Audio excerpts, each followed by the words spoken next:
হায় রে আমার কি হয়ে গেল, হায় রে কি হবে এবার, কি হবে এবার, কি হয়ে গেল, হায় হায় হায়, হায় রে আমার কপাল। একদম পছন্দ করি না এই সব নেগেটিভ মানুষদের, এরম নেগেটিভ ভাবনা চিন্তার মানুষদের আমি একদম পছন্দ করি না। আর কারণ আমি একজন পজিটিভ মানুষ, পরিষ্কার কথা। আর আমি পজিটিভ থাকতে ভালোবাসি। হাজার দুঃখ কষ্ট, হাজার খারাপ অবস্থার মধ্যেও স্থির থাকতে ভালোবাসি।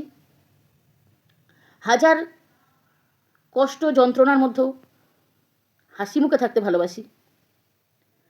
তো এইসব যারা এরকম যারা নেগেটিভিটি করে, অনেকে মানে আমি এটা বলা শুধু এই কারণ নয়, অনেক কারণ আছে। কারণ অনেক নেগেটিভিটি হচ্ছে, অনেক নেগেটিভিটি ছড়ানো হচ্ছে। তো সেই হিসেবে আমার কথাটা বলা যে একদম নাপসন্দ আমার। কিছু মানুষকে আমি আনফলো করে দিয়েছি, আর কিছু পোস্টও আমি হাইড করে দিয়েছি, তাদের পোস্ট আমি দেখতেও চাই না। আর তাদের পোস্ট দেখলে মনে হয় যেন এমনিই মানুষ নেতিয়ে পড়বে। আর তাদের নেগেটিভিটি ছড়ানো দেখলে মনে হয়, আমার মনে হয় প্রতিটা মানুষেরই, কারণ এখন যা যুগ পড়েছে তাতে মানুষকে অনেক শক্ত এমনিই থাকতে হবে। তো সেই জন্য আমার মনে হয় তাদেরকে আনফলো করে দেওয়াটাই ভালো। আমিও করে দিয়েছি অনেককে। তো যাই হোক, তো কথা হলো যে সবাই তো একরকম হয় না, স্বাভাবিক সবাই একরকম হবে না, সবার মনের জোর একরকম হয় না। আমার ভগবানকে অনেক ধন্যবাদ আমাকে এরকম বানানোর জন্য। কারণ তাই বলে কি আমার খারাপ লাগে না বা দুঃখ হয় না, কষ্ট হয় না? হয়, হয়।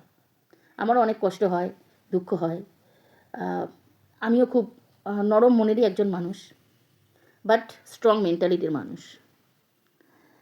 আমিও ওই দুঃখের সিনেমা দেখে কেঁদে ফেলি, বা কোনো দুঃখের বা কষ্টের কিছু পড়লে আমার চোখ থেকে জল পড়ে, অনবরত জল পড়ে যায়। বা কোনো আপন মানুষ আমাকে কষ্ট দিলে বা আঘাত দিলে আমারও প্রচুর কষ্ট হয় এবং প্রচুর কাঁদি আমি। কিন্তু সেটা সবার অলক্ষ্যে, অগোচরে। কিন্তু মেন্টালিটি আমার বরাবরই স্ট্রং। কারণ হাজার দুঃখ কষ্ট বা হাজার খারাপ সময়ও আমি বিচলিত হই না। কারণ আমি জানি যে যে জিনিসটা হয়ে গেছে খারাপ, সেই জিনিসটা আর ঠিক করা যাবে না। সেই জিনিসটাকে হাজার ওই মাথা কুড়ে মরলেও আর কিছু হবে না। তো সেটাকে কি করে সেটা থেকে বেরোনো যায়, বা কি করে সেটার সাথে লড়াই করে টিকে থাকা যায়, এটা আমাদের ভাবতে হবে। ওই কি হয়ে গেল, কি হবে, হায় ভগবান, হায় রে হায় কপাল, এসব করে কোনো লাভ নেই, কোনো লাভ। তো যাই হোক, এটাই বলতে চাই যে যাই হয়ে যাক না কেন, সবসময় চেষ্টা করো স্ট্রং থাকার, সাবলীল থাকার, যাতে সেই ঝড়ঝাপটার সাথে লড়াই করতে পারো, যাতে সেই ঝড়ঝাপটা তোমাকে মানে আমাদের ধাক্কা দিয়ে নাড়ি দিতে পারলেও ফেলে দিতে না পারে। তো সেইরম একটু হওয়ার মনে হয় বেটার, মানে দরকার আছে। আর না হলে কঠিন অবস্থার সাথে, খারাপ অবস্থার সাথে, যে কারোর যে কোনো সময় কঠিন অবস্থা আসতে পারে, খারাপ অবস্থা আসতেই পারে।